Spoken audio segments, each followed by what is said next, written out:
This is the wise owl to come at you from the sea where I live.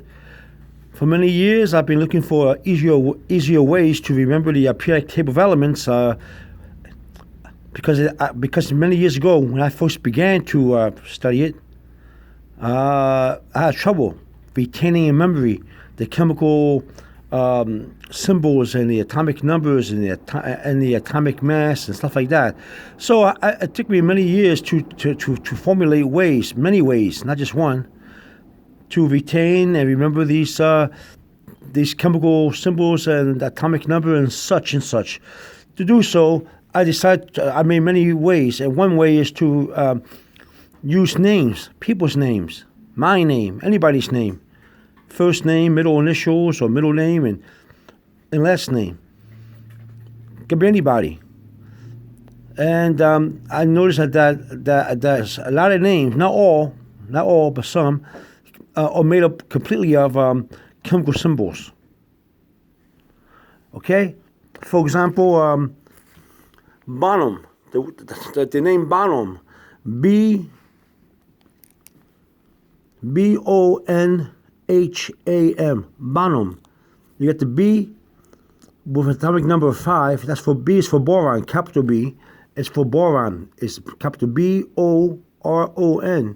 Then you got the O for oxygen, which is capital O-X-Y, capital O-X-Y-G-E-N. Now, boron has the atomic number 5, and oxygen has atomic number of 8.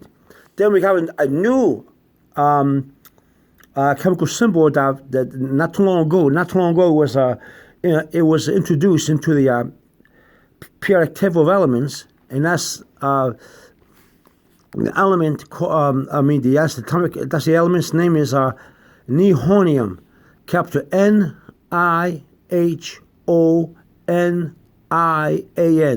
capital N-I-H-O-N-I-A-N, and the chemical symbol for Rhenium is capital N and a small h, and its atomic number is 113.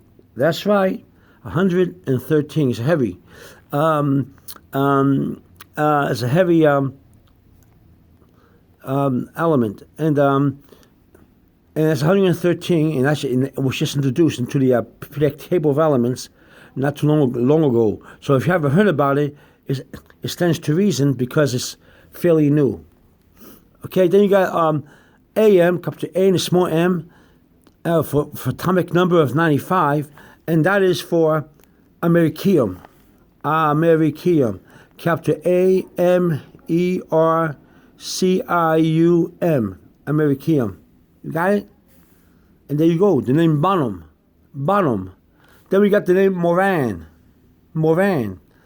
capital O-M-R-A-N, and that's all completely chemical symbols. We got the capital M and the small o with the atomic number of 42, and capital M-O stands for molybdenum, and that's spelled capital M-O-L-Y-B-D-N-U-M, molybdenum.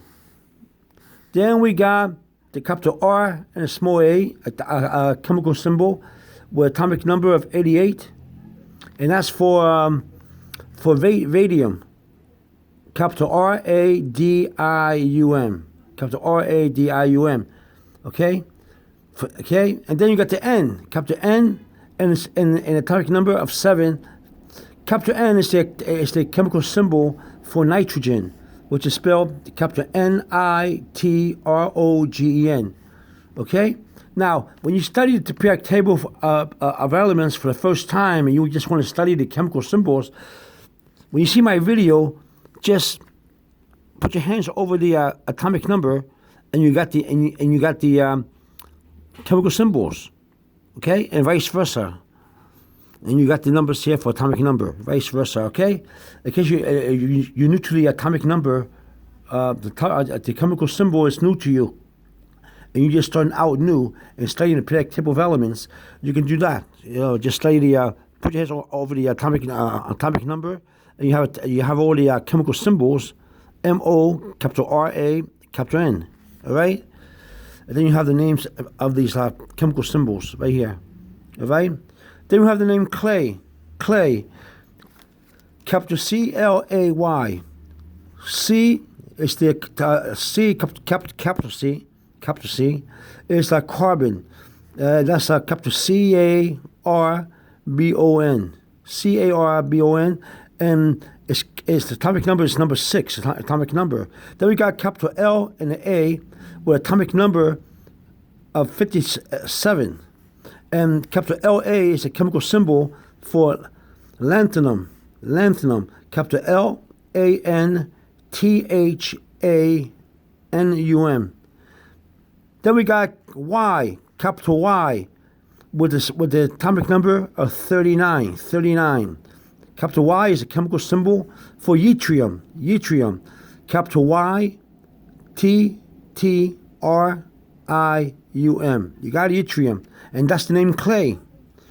How about Wagner? It's a famous name, right? Wagner. W-A-G-N-E-R. W-A-G-N-E-R. Wagner. So we got a capital W with an atomic number of 74, and capital W is for tungsten. Capital T-U-N-G-S-T-E-N.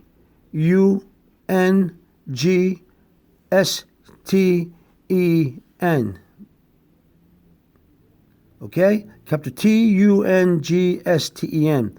And that is for tungsten. And don't be careful. Tungsten starts with a capital T, but the chemical symbol is a capital W. All right? For tungsten. Then you got Wagner, small a, which I capitalized right here. That's how you have to write it down the right way on the periodic table of elements. You took a small a, made it to a capital A, and I got the small case letter G, and that's a chemical symbol for silver. Capital S-I-L-V-E-R. Capital S-I-L-V-E-R, silver. And that's atomic number of 47. Then we got capital N again, in the atomic number of 7. But N, of course, as you know, has already been mentioned, is the chemical symbol for nitrogen. Once again, I'll spell it. Capital N-I-T-R-O-G-E-N. This is a R-O. See, I made a mistake. There's an R and an O. They ran into each other. Okay? Then we got capital E and a small r, an atomic number of 68. 68. And that stands for erbium. Erbium. Capital E-R-B-I-U-M. Erbium. Now, this is how the method I used for many years. So I just remember names, okay? But not for all the chemical symbols of the periodic table. For those that I know it's going to be hard to remember, I picked the name that I'm having trouble with, remembering the chemical symbols, atomic number. And then I use that name and I ingrain it in my mind. Or I write it down in an index card, and then take the index card and memorize the name with the chemical symbols and the atomic number. That's another method I use to remember these things. If I had to take a quiz or a test, or I just want to remember the chemical symbols and atomic number, I just use names. All right. I'm gonna write all this down in the description box below. Description box below. Go to the description box. Okay. You just push a little arrowhead and you get the it will open up for you. Okay. Description box. It says description. Okay? All right. This is Wise Out 2 coming at you from the Sea Where I Live. Over and out.